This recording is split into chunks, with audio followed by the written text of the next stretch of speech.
Most people walk into a garden center every single spring, spend $40, $50, sometimes $100 on plants, drag them home, spend a whole weekend getting everything set up. And then by October, it's all dead, gone. And next spring, they do the exact same thing all over again. That cycle is exhausting, it is expensive, and here is the thing, it is completely unnecessary. Because there is a different way to garden, a smarter way. It starts with 10 plants that you put into a container once and then just keep harvesting from year after year. No replanting, no starting over. You plant them once and they come back for you, reliably, generously, and without demanding much in return. I'm going to walk you through all 10 today, and I've organized this list intentionally. It builds. By the time we reach number 10, you'll have everything you need to put together a complete, productive container food system on a porch, a patio, a balcony, even a fire escape if that's all you've got. Stick with me through the entire list because I'm saving something unexpected for plant number 7. Most people watching this have never thought to grow it in a container, and once I tell you what it can do, how long it produces, how little it asks of you, you'll wonder why nobody told you sooner. I've also got 3 bonus tips at the very end that most gardening channels skip right past, including one that shows you how to multiply every single plant on this list for free.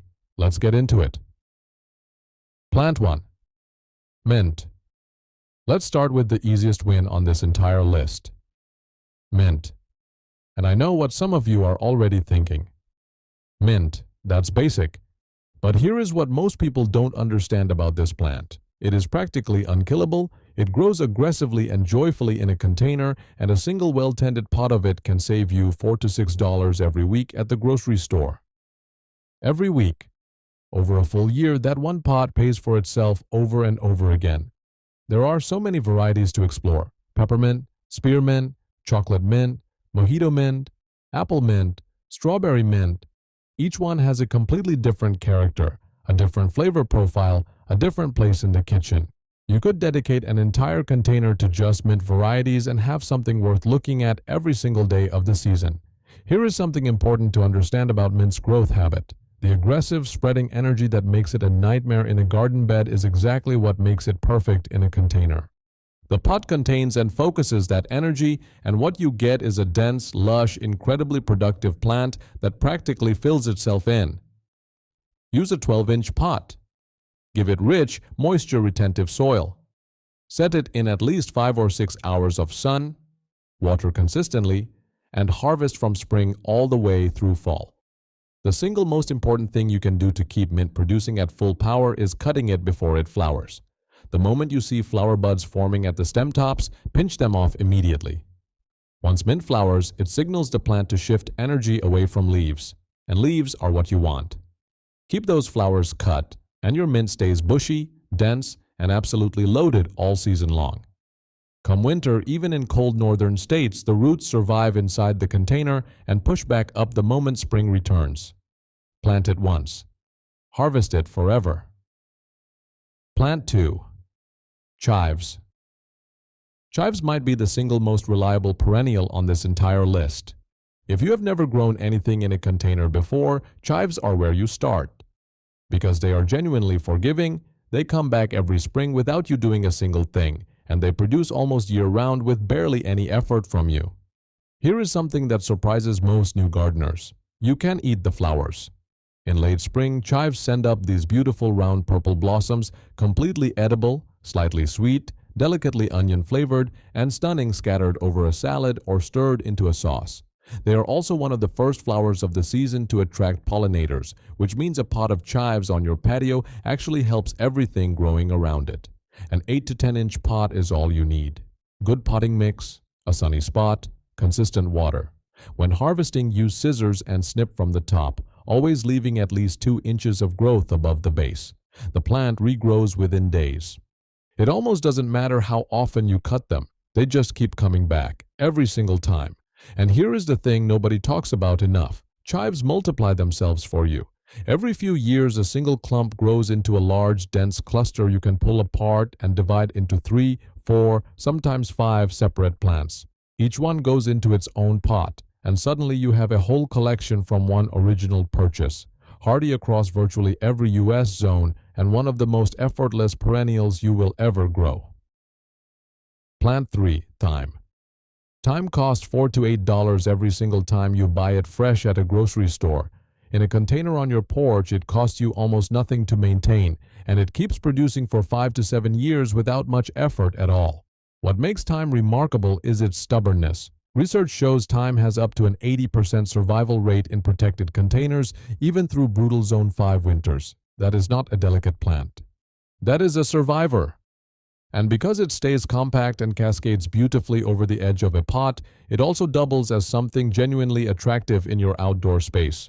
For soil, thyme wants something well-draining with grit mixed in. Perlite added to your potting mix is ideal. It does not want to sit in wet soil. Too much moisture is the one thing that will hurt thyme faster than anything else. Let it dry out slightly between waterings, and it rewards you with dense, aromatic, intensely flavorful growth. The mistake most gardeners make with thyme is harvesting too aggressively in year 1. In the first season, harvest lightly, just enough for the kitchen. Let the plant build a strong root system. Come year 2, harvest freely, and the plant only gets stronger. Snip stems back by 1/3 regularly, and thyme responds by pushing out bushy new growth in every direction. A combination pot of thyme and sage, both lovers of dry conditions and full sun, is one of the most low-maintenance and productive containers you can possibly build. Plant 4. Oregano. If thyme is the quiet overachiever, oregano is the bold one. It grows fast, spreads enthusiastically, smells incredible on a warm afternoon, and is nearly impossible to kill. Here is a number that will make you appreciate your oregano container. Insulated container oregano has a survival rate of up to 85% through harsh winters. 85%. This plant simply does not give up. The key to the best flavor from container oregano is all in harvest timing. Before the plant flowers, the essential oil concentration in the leaves hits its absolute peak. The leaves are more pungent, more complex, more deeply flavored than at any other point in the season. So watch your plant as summer moves along. The moment you see flower buds forming, small clusters beginning to appear at stem tops, that is your moment. Harvest heavily right before those flowers open. Dry the excess, store it, and enjoy it all through winter. After flowering, cut the plant back by half. It pushes out a fresh flush of new growth within weeks, and you get a second round of peak flavor leaves before the season ends. A 10 to 12-inch pot works perfectly. Use Greek oregano for the best culinary results. It has a depth and intensity that common varieties simply cannot match. Hardy across zones 4 through 9, this is the plant that gives the most in exchange for the least. Plant 5. Lemon balm. I want to stop here and talk about this plant for a moment because I think it might be the single most underrated herb in the entire perennial world. Lemon balm. Most people have never grown it. Even committed gardeners often walk right past it at the nursery, and that is a genuine shame. The leaves smell like pure lemon, bright, clean, almost intoxicating. You brush against a pot walking past it and your whole porch suddenly smells incredible. Fresh lemon balm tea is something completely different from anything that comes out of a bag. There is a warmth and freshness to it that dried herbs simply cannot replicate. It makes beautiful cold drinks, lifts desserts, and pairs with fish and chicken in ways that feel almost too good for something this easy to grow. Here is the part that genuinely surprises people. Lemon balm is one of the hardiest plants on this entire list. Research shows it can tolerate temperatures down to -20 degrees Fahrenheit in insulated containers. -20. That covers the harshest winters across most of the United States. It grows similarly to mint, aggressively and enthusiastically, which is exactly why a container is its ideal home. A 10 to 12-inch pot, rich moist soil, and a sunny to partly shaded location. Cut it back by half regularly to keep it bushy and full. The more you harvest, the more it produces. Just stay ahead of the flower stalks. Remove them before they set seed to keep the plant focused entirely on leaf production. Pause for a second. We're halfway through and the next 5 plants get even more interesting. Before we keep going, drop a comment right now and tell me, which of these first 5 do you already have growing? I read every single comment on this channel. And then stay with me, because number 7 is the one I promised you at the beginning, and it is absolutely worth the wait. Plant 6. Strawberries. There is something uniquely satisfying about pulling a ripe strawberry off a plant growing on your own porch. Warm from the sun, Smelling the way strawberries are supposed to smell, the way grocery store strawberries almost never actually do. And once you've had that experience, a plastic clamshell from the supermarket never quite measures up the same way again. Strawberries are true perennials. The plant comes back each spring. And with proper container care, a single planting gives you 2 to 3 years of strong production. But here is the real secret that makes strawberries feel like they last forever. Runners. As the season progresses, your plants send out long trailing stems called runners that root wherever they touch soil. You pin those runners into a small pot of their own, let them root in, snip them free. And just like that, a brand new strawberry plant at zero cost. One plant becomes 2, 2 become 4, 4 become 8. The math works entirely in your favor. The most critical decision with container strawberries is the variety. Only day neutral, also called everbearing, varieties are truly suited for container life: Albion, Seascape, EV2, San Andreas. These produce fruit continuously from July through October, right up to the first frost.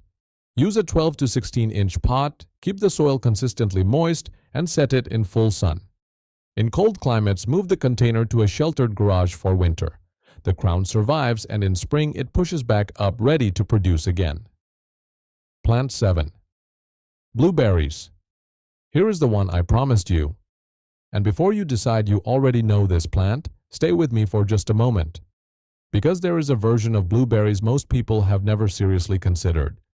When most people picture blueberries, they think large shrub, sprawling garden bed, complicated acidic soil amendments, a whole dedicated section of the yard. And yes, standard varieties can grow 6 feet tall. But modern plant breeders have developed compact dwarf varieties that stay 2 feet tall or under, produce full-sized, full-flavored berries, and thrive beautifully in containers. These aren't lesser plants. They are purpose-built for exactly this kind of gardening. And here is what genuinely changes the entire math on blueberries: the timeline. You plant a blueberry bush once in a 15 to 20-gallon container with acidic ericaceous potting mix, and that same plant can produce for 15 to 20 years. Not 2 years, not 5 years. 15 to 20 years of harvest from one container planting. There is nothing else on this list with that kind of long-term return. Year 1, you let it establish. Year 2 brings a light, encouraging first harvest. Year 3 onward, production builds meaningfully. By years 4 and 5, that container blueberry is giving you serious, consistent harvests, and it keeps doing it for decades. 2 things to get right: soil acidity and cross-pollination. Blueberries need acidic soil, so use ericaceous or blueberry-specific potting mix. And always plant 2 different varieties side by side. Without that second variety nearby, your harvest will be a fraction of its potential. Talk to your local nursery. They'll know exactly which pair works best together in your specific zone. This is the long game, and the long game pays off enormously. Plant 8. Sorrel. I'm going to be straightforward. Sorrel is the plant I believe everyone should grow, and almost nobody does. It is one of the best-kept secrets in the perennial container world. Here is what sorrel actually tastes like. Imagine a leafy green with a sharp, bright, deeply lemony flavor. Not mild, not subtle, genuinely tangy in a way that transforms a plain salad into something with real character, lifts a simple soup into something vibrant, and gives scrambled eggs or a cream sauce a dimension of flavor you simply cannot get from anything else in the edible garden. It is completely its own thing. And it grows beautifully in containers, perhaps even better than in the ground because you can move this cool season perennial away from intense summer heat when needed. An 8 to 12-inch pot is all you need. It stays compact, reaching about 2 feet high and under a foot wide. Plant in organic, rich, well-draining potting mix, give it partial shade during peak summer, and water consistently. What makes sorrel exciting for impatient gardeners is how fast it delivers. Baby leaves ready in 30 days. Full-sized leaves in about 2 months. Cut the outer leaves and the plant keeps regrowing from the center. A true cut-and-come-again perennial that never really stops. The one thing to stay on top of: the moment sorrel sends up a flower stalk, cut it off immediately. Once it flowers, leaves turn bitter and production slows.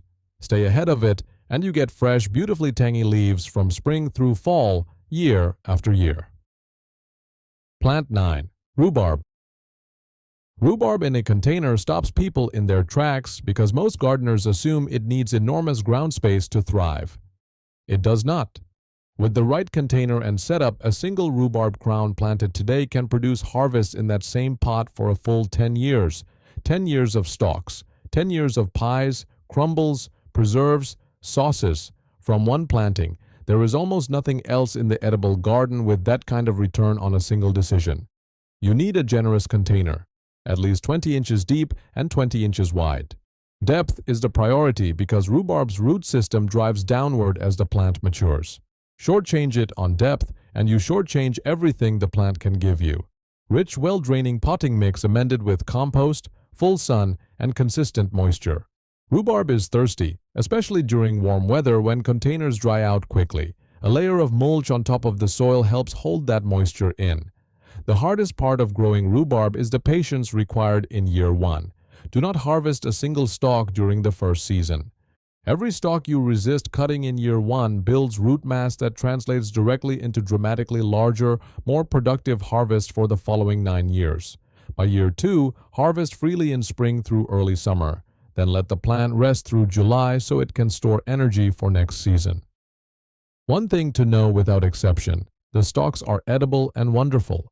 The leaves are toxic, containing oxalic acid at levels genuinely harmful to children and pets. Always remove and discard the leaves entirely before handling any part of the plant. Plant 10. Artichoke. And here is your finale. The plant that makes people stop walking and actually stare.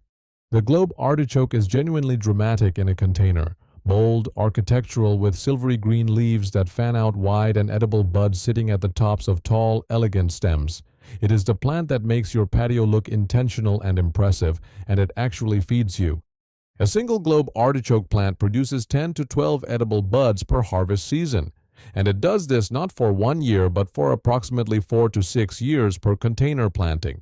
In milder U.S. zones, 7, 8, and 9, the plant overwinters in the container and returns the following season with increased vigor, often producing more generously as the years go on.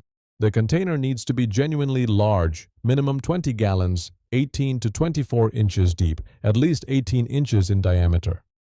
Go bigger whenever you can.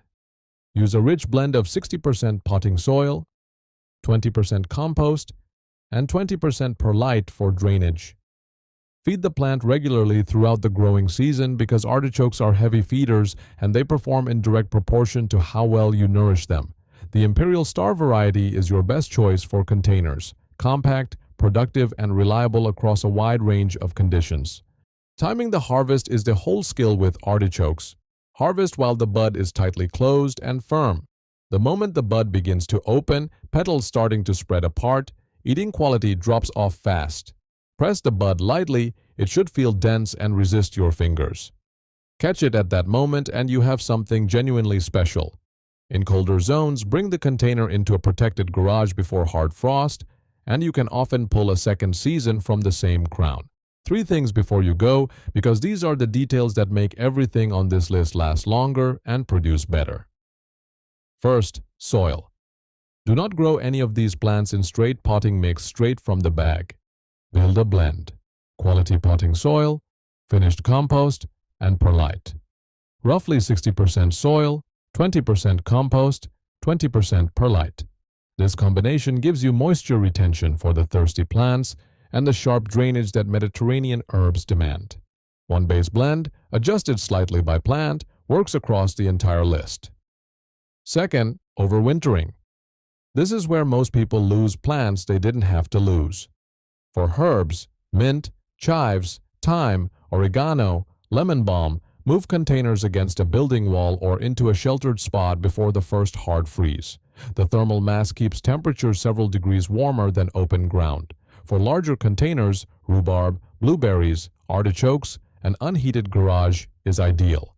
The plants go dormant, need almost no water, need no light, and come out in spring ready to produce again. Third, and this is the one that changes everything financially, propagation. Every plant on this list multiplies for free.